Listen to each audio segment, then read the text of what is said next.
ტრამპი რო ხელს ართმევდა, რას ფიქრობდა ამერიკის პრეზიდენტი, მინდა გითხრა. აი ხომ მიდის და ამას ხელი ხო ჩამოართვი უკვე. ანუ ვაფშე როგორ ფეხს ეკიდია იცი ხა მან ვის ართმევს ხელს და ვინ შენ ამბობ იმ აი ხო ერთი ჩამოართვეს ამას სახელმწიფო მოხელე ხო აი ამას ხელი ხო ჩამოართვე სხვადასხვა პირიქით იმის შემთხვევაში სის შემთხვევაში პირიქით იქ ყველა საქმე არგიმანი იყო და ეუნებოდნენ რომ ეს არის და უცნაური ხელის ჩამორთმევის ის რო ქონდათ რაღაც პაუზა ტრამპს ხო ეგ ის აქვს აი ხელი მოუჭირო კი აი ეხ დააკვირდით აი ესეთი ხელის ჩამორთმევა ხო რეალურად არ არსებობს ხმარო დაუწიოთ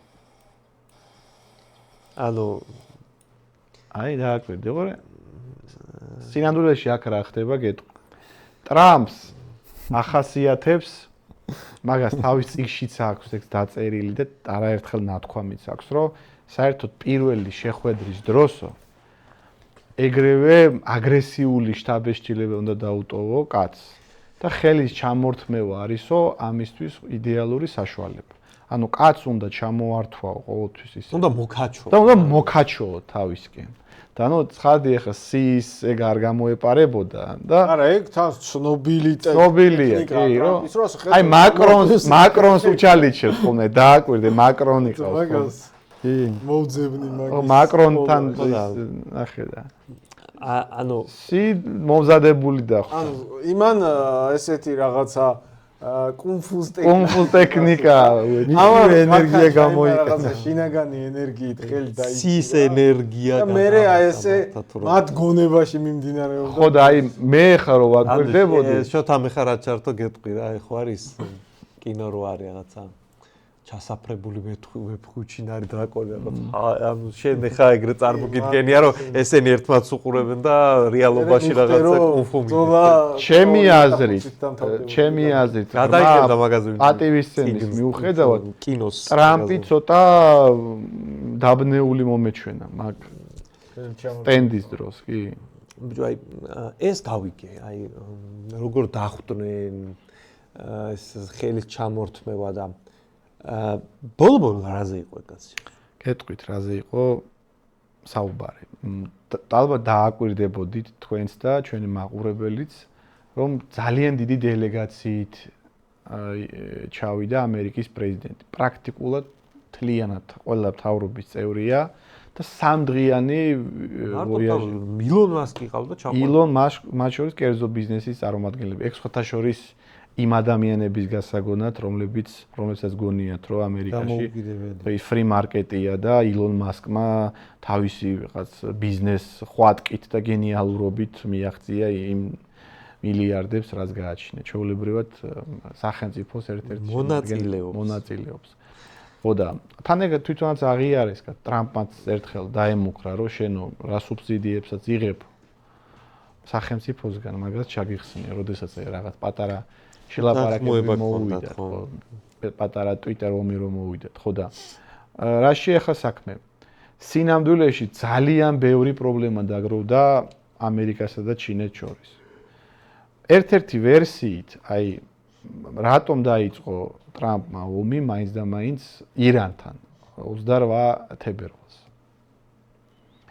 ტრამპის და ამერიკელების წარმოდგენით ირანს ძალიან მალე დაუმთავრებდნენ ყველაფერს და ჩინეთის ვიზიტის წინ ერთ-ერთი მოკავშირის ჩინეთის ირანის სახით მისი განეიტრალება თან ნავთობის გარკვეული ნაწილის ჩამოშორება ჩინეთისთვის იქნებოდა სერიოზული არგუმენტი კარგი სასტარტო პოზიციები იქნებოდა მომავალი არჭიმებისთვის, მოლაპარაკებებისთვის. თუმცა პირიქით მოხდა.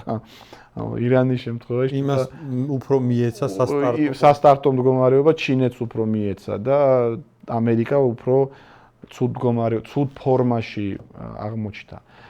და ყურე რეალურად დღეს სოფლიოში არსებობს ორი სუპერძალა. ორი სუპერძალა, რომელსაც შეუძლია სამხედრო, ეკონომიკურ და ტექნოლოგიურ საკითხებში კონკურენცია გაუწიოს ერთმანეთს. ეს არის შეერთებული შტატები, ძველი ჰეგემონი, რომელმაც ცივი ომი მოიგო და რაღაცა მომენტში საერთოდ ერთპიროვნული მართველი გახდა სამყაროსი და მისი მთავარი მოწინააღმდეგე ჩინეთი. სხვა დანარჩენი რუსეთი, ინდოეთი, ევროკავშირი, ეს სხვა მასშტაბია მაინც. მეორადი მოთამაშე. მეორადი მოთამაშე. კი, ისინი სუპერძალები არიან, სუპერსახელმწიფოები არიან, მაგრამ უფრო რეგიონალური თვალსაზრისით, აი რუსეთი მაგალითად კლასიკური გაგების რეგიონალური სუპერძალა. რუსეთი არ არის სოფლიო ჰეგემონი, ხო, რუსეთს არ შეუძლია მათ შორის სამხედრო თვალსაზრისით ძალის პროექცირება მოახდინოს ყველგან. საკუთარი საზღვრების იქით უჭირს. იგივე ინდოეთი ხო ეხლა იწყებს რაღაცა ტემპების აკრეფვას და ასე შემდეგ. ჩინეთი არის წარმოდგენილი ყველგან. აფრიკის კონტინენტით, სამხრეთ ამერიკით, ცენტრალური ამერიკით, აი სანამ ტრამპი მოვიდოდა, პანამის არხს ჩინელები აკონტროლებდნენ მაგალითად. ხო, ევროპასთანაც მაგალითად ევროპასთან, ევროკავშირის დღეს მთავარი სავაჭრო პარტნიორი ჩინეთია. არადა 20 წლის წინ იყო შეერთებული შტატები. ხო, ამიტომ ამერიკა ამას გრძნობს, რომ ის თმობს თავის ამ ჰეგემონიას, თუ უკვე არ აქვს დათმობილი, ბევრი იმასაც ამბობს, რომ უკვე დათმობილი აქვს და ჩინეთი მას მთელ რიგ საკითხებში უსწრებს და მომავალში კიდევ უფრო გაუსწრებს. ფათაშორის ტრამპის ადმინისტრაციაც ამბობს. ხო, ტრამპის, საერთოდ ტრამპიზმის ერთ-ერთი გამოძახილიც ეგ იყო. რომ ამ ისწრები გავასწოროთ. აი რუსეთისადმი ასეთი სიმპათიები ტრამპის ადმინისტრაციის მხრიდან, პუტინთან ასეთი ახლო ურთიერთობები, რაღაცა რას ემსახურება სინამდვილეში ხა ძალიან კი არ ეხატებათ გულზე პუტინი და რუსები. არა, უბრალოდ ჩინეთთან არ უნდათ რომ რუსეთი დააკავშირონ. მაგ პოლიტიკას უკავშირდება მთელი ეს სტრატეგია. ამიტომ ეხლა აქ ხდება ამ შეხვედრებისას გადაწყდება ძალიან ბევრი საკითხი. როგორი ურთიერთობა ექნება ამერიკას და ჩინეთს? რა დამოკიდებულება ექნება მთელ რიგ საკითხებზე? თან არ გულისხმობ მარტო ტაივანს, ირანს, რუსეთს. მათ შორის როგორი პარიტეტი ექნებათ ეკონომიკურ კონკურენციაში, იმიტომ რომ მანამდე ტარიფების ომი გვახსოვს, ხო?